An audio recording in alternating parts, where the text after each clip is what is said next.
Another material weakness finding that we received had to do with athletic tickets. There were 4 things that they stated. It says the following weaknesses were noted. The individual selling tickets do not sign the event form, and what that means, whenever you have the gate worker and they are selling tickets at the game, there was no sheet for them to reconcile beginning cash, tickets sold to what was collected, and so that was definitely a problem. And then whenever the employee, when they were reconciling, they weren't reconciling the tickets to the gates. They were saying, we got this much money and we're just depositing it. So there were no checks and balances, and that's the whole reason why you sell the tickets. So you can really see what kind of gate proceeds you're bringing in. Tickets were not issued in sequence, so that was another control that's not in place where you can really track to see where you are and making sure there's not things stolen. So anyway, and the last part of that finding, it said the athletic director counted the money, prepared the receipt, made the deposit. She also holds the tickets and prepares the cash box. Before this finding was issued, we had already pulled a good bit of that to the central office. Beth Cuevas is doing that piece of it now, coming to the gate boxes, and she's reconciling it. We developed a form that where the ticket, they have to sign when they receive the beginning cash, and that they verify that it's there. And we've corrected this one. So, and the 3 that were considered not to be material weaknesses. The first one, it was having to do with capital asset classification. There's different classifications of our fixed assets, and one of them is buildings, one is improvements to buildings, and we had something coded as an improvement to a building, and the auditor felt like it was actually part of the building. And to be honest with you, some of that is just opinion, it's subjective. At the time, Mr. Harvey felt it should be one way, and the auditor just felt differently, and the auditor ultimately is the one that issues the financial statement. So anyway. Do you know what that incident was? I think it had to do with the corridor at Quarles. That was added at Quarles. Yeah, I think that was, it had to do with, I think. Were we closed in that? Right. The rate and all that. I think we had it in the fixed asset inventory. We added it as an improvement. It should have been capitalized. Well, it was capitalized. But she thought it should have been an addition, increased value to the building instead of an improvement. So, improvements is a line item and building is a line item. So we just did journal entry and moved it from improvements to buildings. So it still was capitalizing on it. It was just how she wanted it. Capitalize this part of your building. Sword. So. Not bad. And another issue that she saw, and we had this corrected even before the audit started, but she still commented on it. At the time of the 2010-11 audit, purchase orders were done manually, and they just weren't tight controls on it. They were just floating everywhere, and you couldn't account for where they were, and it just. So we've got that corrected. And and the last one was that at the time there were 6 purchasing agents that were listed, and she felt that what her comment was, it said, while this does not appear to be in conflict with state law, it would appear to fall outside the sphere of a centralized purchasing system. And what that means is, we're centralized. Everything comes, from the schools to the central office. We review, do purchase orders, make sure that they're within state guidelines and budgeting and coding, all that stuff is correct. And that's another thing that was changing before she got here, because my opinion on that was not everybody's trained on the purchasing laws. And when you have, they change every year, and unless you're kind of in our business, and I know that kind of stuff, but a maintenance director might not, or a child, and nothing to them, but that's just not what they do for a living. So we've changed that, and now we have 3. Ms. Hamilton, myself, and Beth Cuevas are the 3 purchasing agents, and we're all here. So anyway, if you haven't received copies from the auditor, you will. But I just kind of wanted to give you an overview of what was. Thank you. So is a written corrective action plan responding to them, or is that? Yes, sir. We had an exit conference, and she presented the findings, and then we had an opportunity to write a response. to the finding. A lot of them were, has already been corrected and, new procedures in place. There were a couple that,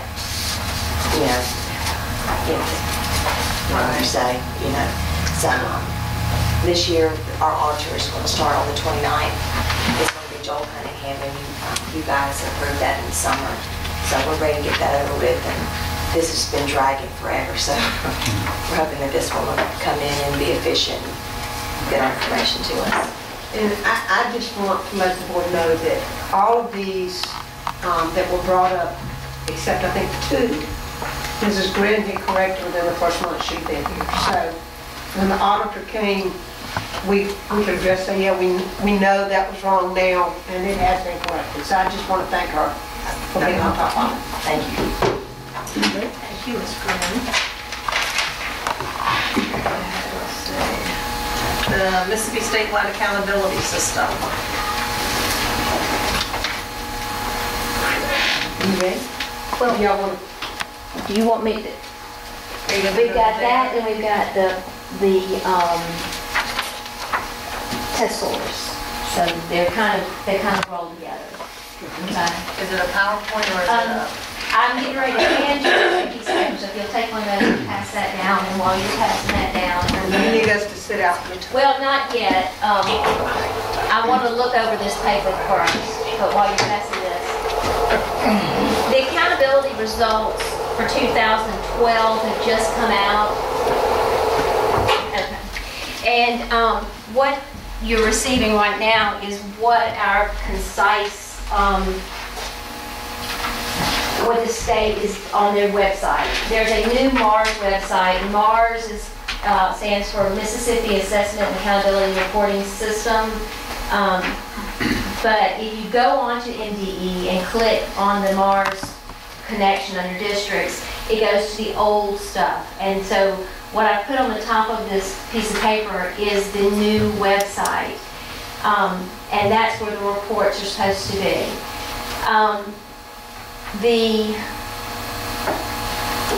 part of why you did not get a narrative to go along with the testing report is because I'm waiting for the new federal report card to come out. It was supposed to be out to parents on October 5th, but because Mississippi has gotten their waiver or the flexibility request approved, everything is being pushed back. It was approved on July 19th, 2012, and they don't have their system all in place and how they're going to, they don't have all their data and information in the right formats yet to be put onto their website. So some of the stuff, you do have a report, a testing, MCT SATP report that was sent to you. You're missing some subgroups and some information because they're not giving that information out in the information that they already received. I'm still waiting for the report card, the federal report card, to see if any of that information will be there. On this piece of paper, it has that the district is a level B because we've changed from the high performing, the STAR, and so on to the ABC system, and that's legislative, the Mississippi legislative level. We have two systems, two accountability systems in Mississippi. One is the state and the other is the federal. And below I've got the state legislative model, and some of the pieces of it is changed from the STAR to the high performing, STAR high performing to the ABC. There is a growth component. There is back mapping, which means that scores from the high school get sent back to the middle school to help with their QDI scoring, and both of them have a QDI, or Quality Distribution Index, which is what you've heard before of how we get our levels, the percentages of advanced, proficient, and basic, and then the high school completer index, which of course last year we didn't quite make, so it stopped the high school from being a star. Well, this year, they blew it out of the top, and it's not going to count for us. They've taken that out of the system altogether. So in this kind of transition period right now, we don't have all the federal pieces in place. And so that's kind of why there will be some gaps and information missing in the on the PowerPoint presentation. But I put on here that the Long Beach School District graduation rate increased from the 76.7% to the 83.4%, and that's huge.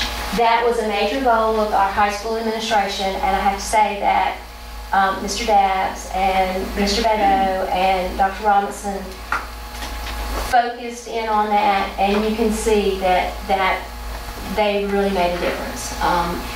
And so we're going to use that same laser vision, and which we already have, talking to teachers and working with staff members to help lift some of our other test scores, which you'll see in just a minute. I've put on this piece of paper the ESEA, just some definitions, because in school lingo, we like to throw out all these letters and they can change things all the time. Well, ESEA is the same thing as No Child Left Behind, but now all of a sudden they're going back to calling it ESEA, which is Elementary and Secondary Education Act. And that was passed way back in 2001. So it's not anything new, it's just, they're just interchangeable terms. The Mississippi ESEA flexibility request is what we've asked the government to allow us to remove the 100% proficiency, the need for 100% proficiency by 2014, and then Title I schools will be, they don't have to go into school improvement, they've taken out AYP, you've heard some of those terms, and we're not required to provide supplemental educational services or public school choice. And so those are some of the pieces that go into the flexibility waiver. That last column in the last column on the chart at the top, you'll see not applicable, no DA label, no DA label, and the last two, Thomas L. Reeves and Quarles, have on target. That is the federal model. That is what our label will be for the federal government. We will not get labels for Harper McCon, the middle school, and the high school because they are not Title I schools. So there is no label attached to them at all on the federal level. And with the two elementary, the K-3 schools, they can only be on target, is the highest that they can receive, because to be a reward school, you have to have a graduation rate, which of course K-3 is not going to have, and then you also have to have 2 grades so that you can have a growth component in your calculations. So if we had K through 4, you would have that growth component? You'd have a growth, but you wouldn't have a graduation rate. Yeah, okay, yeah. Right. Okay. Right. Okay, so that being said, you have this piece of paper. It just kind of gives some information. There's new letters. Those labels on the end where you see no DA label. DA stands for Differentiated Accountability Model, and that's what the federal government is calling the accountability model, the Differentiated Accountability Model, and you'll see DA, okay? Those reports are AMOs. They are annual measurable objectives. And each school will get an AMO report because what the AMOs are the gap between the highest 25 percentile and the lowest 25 percentile, and you have to start closing the gap. That is what the federal model is wanting us to do, okay, closing that gap. But we will not get labels for any schools except for those the two lower ones, and they can't close the gap with the growth model, so they'll only be on target. Does that make sense? There's mud. They are still working out all of the kinks to this. The ESEA waiver, the goal is to cut the gap, the AMO gaps, in half each year for the next 6 years. But when we are talking about testing and curriculum and what's going on in our classrooms, we are moving to Common Core state standards. That's where we are going in 2 years across the board. So we will not be able to use the data and information from the Mississippi frameworks in the past 15 years with the new Common Core state standards information.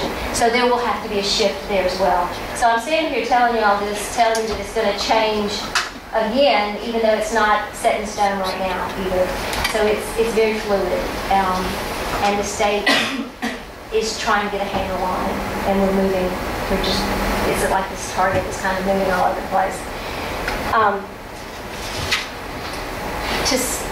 To sum all of this up, and to go to the testing, what I will say before the quick presentation on the test scores, this summer, as soon as test data comes in, the principals and the teachers, they're calling me before that data and information comes in because they are wanting to do the calculations on their scores.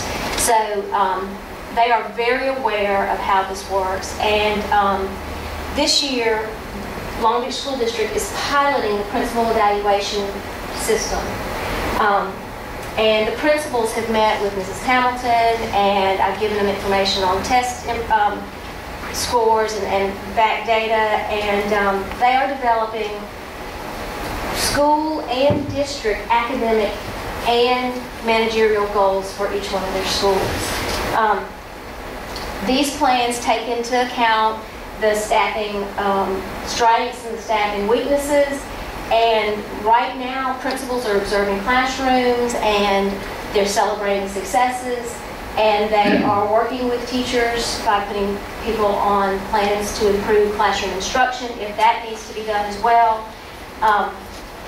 As you know, some of these plans might end up in a non-renewal, so I'm not going to give you individual teacher data or information so that it might skew a hearing or you would have unbiased information when a hearing would come back to y'all. Especially, you look at the middle school, you have 2 teachers teaching a grade level, you can deduce and deduct whose scores and whose grades. With the lower grades, the class sizes are not of enough numbers to give you a statistically sound true picture, because even the federal government will not use a number lower than 30. The old cohort used to be 40, and with the ESEA waiver they have shifted that down to 30.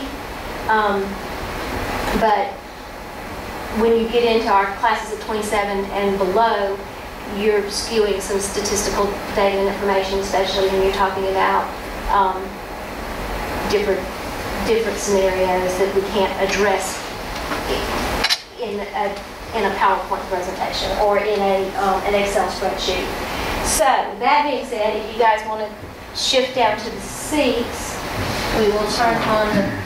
I have a couple questions. Okay. The first one is that, one, I commend the high school for the graduation rate increase, but what can we attribute that to? What we attribute it to? Yeah. We can attribute it to Mr. Dabbs. Well, we identify I'm that. going to tell it. No, you hush. When you said my name, I thought that was an invitation to That's speak. who I'm going to attribute it to. Mr. Dabbs, Mr. Beto, and Dr. Robinson. To taking the kids, taking such an interest in those students who need that extra support. Mrs. Hamilton walking a student to class if they need to be walked to class. We never gave up on any child. We met them outside of classrooms. We met them at Campbell Circle, knocking on doors. Which he stood behind me, I will have to say, instead of in front of me. But we did whatever, they gave us a list, and at the beginning of this school year, before school even started, they had a list of kids that we are not going to let fall through the cracks.